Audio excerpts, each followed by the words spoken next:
Hi friends, Coach Jen here. Welcome to day 4. So I'm curious, how has this journey been going for you? What are you learning about yourself through this process? Are you taking it seriously? Or are you just kind of going through the motions?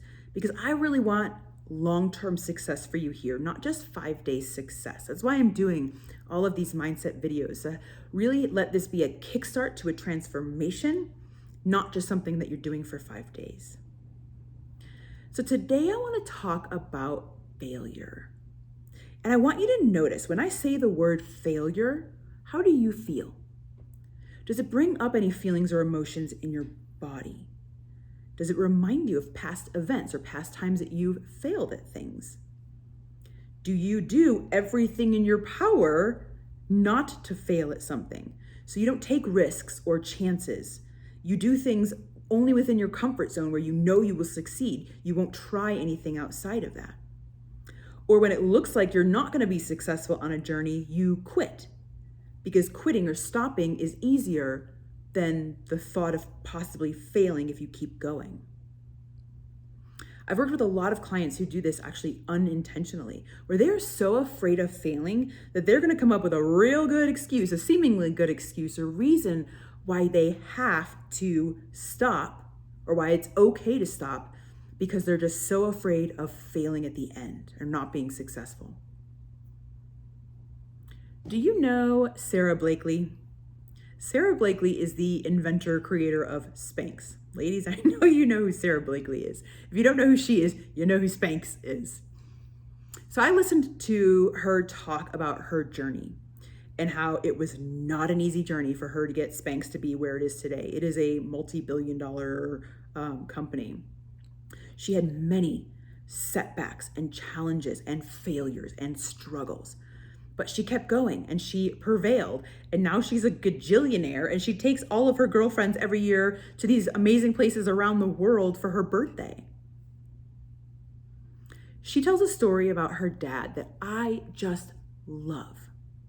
So as a child, every night at dinner, her dad would ask her and her brother, "What did you fail at today?" And he would actually be more disappointed if they didn't have an answer for that question than he would if they answered it. He wanted them to fail. He taught them that failing meant they were pushing their limits. They were finding their ceiling. They were trying things, because that's how you grow and get better, is to fail. If you never fail, this is your ceiling. You're always just staying here. You're not even trying to push that ceiling to get better, to grow. He made it safe to fail. He made it okay to fail. He made it good to fail. And that skill led her to create this company, this brand that's, like I said, a multi-billion-dollar company. I don't even know exactly how much it is.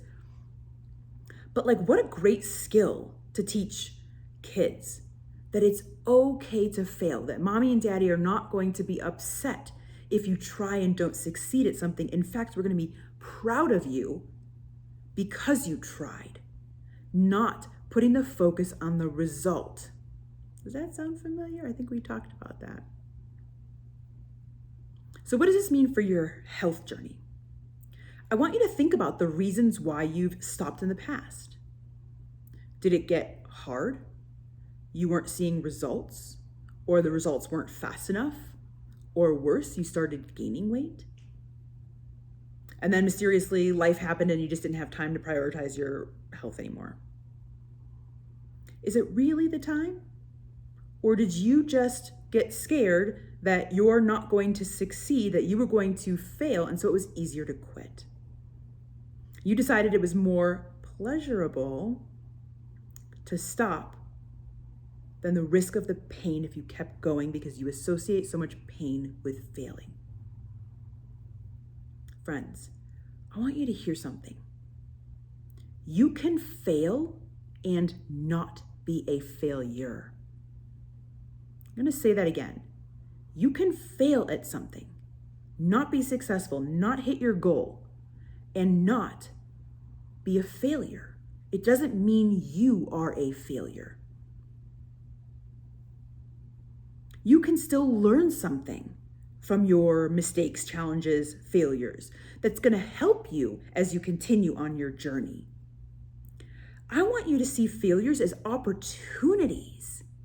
They're gifts. They are what you want to see because they're stepping stones to getting where you want to go. You know when you fail that you're one more step closer to what you want. Now you know that you don't want to do that thing again. What else can I try to get where I'm trying to go? The people who have everything in life, that have the successful companies, the Michael Jordans, the successful business people, like the people who are really good athletes, they've all failed more times than you or I. They are good at failing. They've allowed themselves to fail over and over and over again so that they got so good at what they were doing that they succeeded. Success doesn't come without failure on any journey. So I really want you to see failures and struggles and challenges as a gift. It's a teaching moment of what not to do. Learn the lesson and move on. I want you to recognize that you're just one step closer to getting what you want. Friends, if you can learn to grow and learn from your mistakes, from your failures, from your challenges, you're going to succeed at so many things that you want to do in life. Remember what we learned on day one. Your thoughts create your feelings. If you think you're a failure, how does that make you feel? Because that feeling of shame or guilt or bad or not good enough, what kind of actions do you think you're going to take when you feel like that? Do you think you're going to take actions that continue to serve you, that get you towards your goals? I don't think so. But if you see that struggle, if you see that failure, if you see that challenge as something that's helping you grow, as a good thing, as a gift, well, that makes you feel differently. Now it's okay, which means you're going to take different actions, which means you get different results. Feeling bad about failing only makes you feel bad, which leads to the actions that you don't want to take. They don't move you towards your goals. So I hope this talk was a little bit helpful. Guys, if you want to keep in touch, shoot me a DM. I'll add you to my weekly newsletter where I send my tips and best mindset tricks to help you on your journey. Much love.